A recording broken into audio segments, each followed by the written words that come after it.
It is one of the most highly anticipated showdowns in the history of professional sports. The way the dynamics fell into place for the Cleveland Cavaliers to meet the Golden State Warriors in the 2017 NBA Final.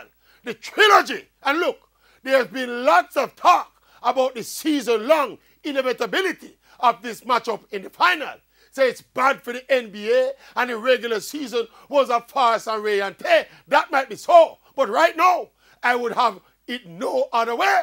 Of course, the experts are tagging it as LeBron James and the Cavs versus Steph Curry and the Warriors, or LeBron James versus Kevin Durant and blah, blah, blah. But them a miss the story. This NBA final is but a small battle within the wider war between LeBron James and Michael Jordan for the title of the greatest player of all time.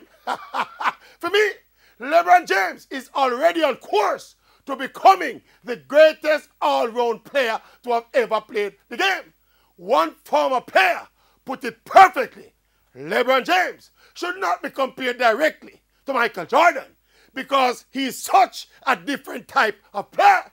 He said LeBron James is a combination of Shaquille O'Neal because of his size and his power, of Michael Jordan because of his scoring efficiency, and of Magic Johnson because of his skills in passing and making his teammates better.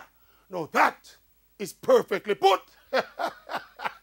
So as the clock ticks towards history, this NBA final will be more about LeBron, King James, continuing to define his legacy than about the Cleveland Cavaliers beating the Golden State Warriors or vice versa. At them, King James! At them! At them with aggression!